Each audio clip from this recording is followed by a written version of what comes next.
2018 Jeep JK, they call this. It's a crank no start after repairs were performed on it.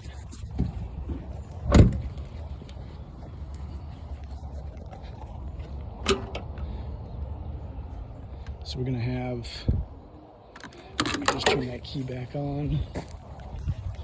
We're gonna have one side. I already know what the initial issue is. Blown fuse, number 19, and it's immediate. As soon as the key is on, it pops. So we're gonna chase this one down. So there's your fuse 19. It's 25 amp. It goes to a lot of things, and so why it isn't starting is because it powers the coils and the injectors. So the way I'm gonna start with this one, I'm just gonna confirm that it is a short to ground. So the only reason it's gonna be popping. So, man, for that, you could have a number of things, but being that it ran prior to repairs, I'm starting with the most obvious would be maybe a smashed or a pinched wire. But if I can get my computer to cooperate. So I'm just looking for separation points. So there's your ECU there. Working back. We got a separation point on the top rear of the right cylinder head.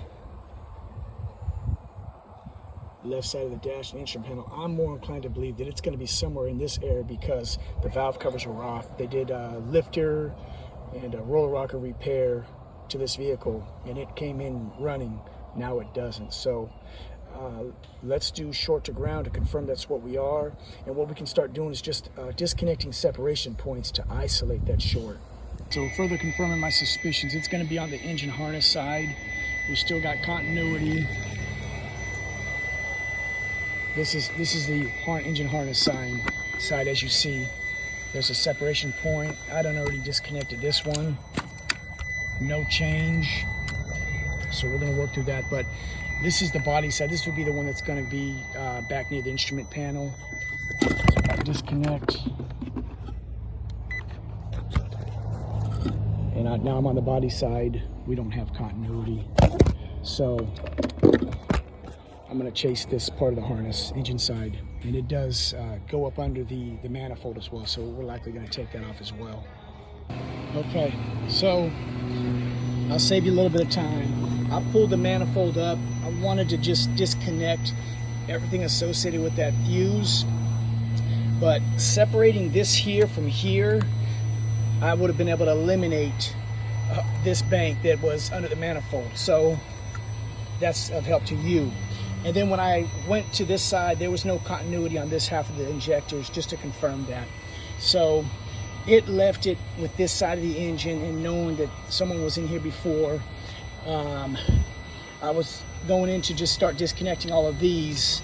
And I get right here, I'm gonna unplug this middle injector, and there you go. The injector harness is smashed up under the valve cover. So I'm gonna, with y'all, I'm gonna loosen that there, and there we go. No more continuity. So, and now it's back. Let's pull it out. I'm gonna have to take another one loose.